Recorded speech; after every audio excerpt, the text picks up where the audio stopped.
The following story has been brought to you by StoriesToInspire.org. Many of us here remember that extraordinary Rebbitzin, Sheila Feinstein. It's Rabbi Reuven's wife, Nebuch Rachmana Litzlan. She lost her life in a car accident. And everybody who knew her admired her. She was an extraordinary person. Rabbi Moshe also had such a kesher with her, with his daughter-in-law, with Sheila. So of course, when she passed away, I went to Menachem Avel, Rabbi Reuven, and the whole family, and they were sitting in Staten Island in Rabbi Reuven's house in the basement, the very big basement. And one of the daughters from Chicago, I was talking to her about her mother, and I said, maybe you could tell me one of the most inspirational stories you know about your mother. So she said, I'll tell you. She said there was a Rebbe here in Staten Island who taught in elementary school. And every morning he had to be in the yeshiva by, I guess, 8:30, because that's when the boys started davening. And what happened was that one day he got up late, and he was rushing to school, to the yeshiva, to get there on time.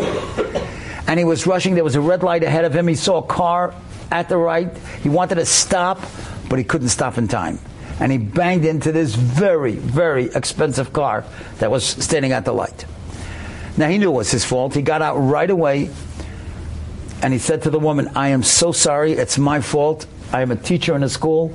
I woke up late. I was driving faster than I should have. Here's my name, here's my number. Just take it to a body shop. Whatever it costs, I'll pay. You don't have to go through insurance. I'm going to pay everything because I know it's my fault. So she took his name, she took his number. 3 days later, she called her up, and she called him up, and she told him that she went to the body shop, and the price was really quite high because it was a very expensive car.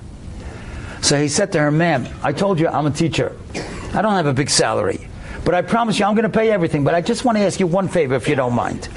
I have a friend, Sam, here in Staten Island, that's also got a body shop.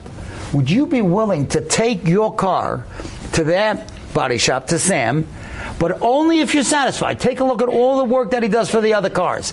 And if you're satisfied, maybe then he'll fix your car. And I'm sure it's going to be much cheaper than the guy you went to.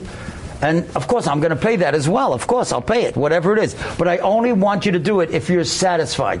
Would you be willing to take your car to Sam just to check it out? She said, yeah, that's no problem. And so she took the car to Sam. A couple days later, she calls him back.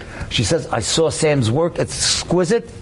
He's a wonderful repairman, and he does the jobs beautifully. I'm ready. I agree. And of course, it was much cheaper than the estimate that she got.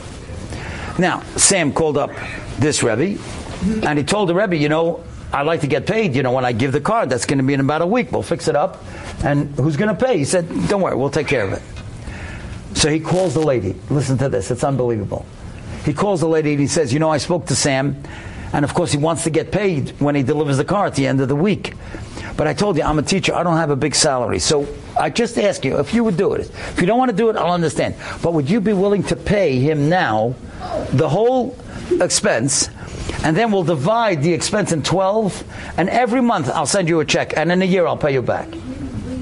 She thinks for a minute, and she says, yeah, that'll be okay. And every month he sent her a check. When the 12th month came, he calls her up and he says, ma'am, listen, the 12th month is coming, the final payment. I'd like to pay it in person. Do you mind? I'll come to your house and I'd like to talk to you, and I want to pay it in person. So fine. She says, yeah, that's fine. He gets her address and he comes with the check to give her the money. Before he gives her the check, he says, ma'am, I've got to ask you something. You know, I've been wondering this since the day that my car hit your car. You've been so kind to me. You were willing to take your car to Sam, even though you really didn't know him. You had a body shop. And then you were willing to lay out the money for me for a year. Why were you so kind to me? You don't know me, and I don't know you. Why were you doing all this for me? It's so kind of you. Listen to what she said. She said, I work in the public school system. Sheila Feinstein is my principal. When I knew that you were from her tribe, I knew I could trust you. Could you imagine that? Sheila Feinstein, I guarantee you, never said a word to that woman about this accident. She probably didn't even know anything about it. And she probably never spoke about laying out money for a Rebbe. But she was a walking, talking Kiddush Shem Shemayim. And if she was a walking, talking Kiddush Shem Shemayim, that made an impression on this Goyish woman. That's why she was willing to trust somebody from her tribe. Enjoyed this story? Come again. Bring a friend. StoriesToInspire.org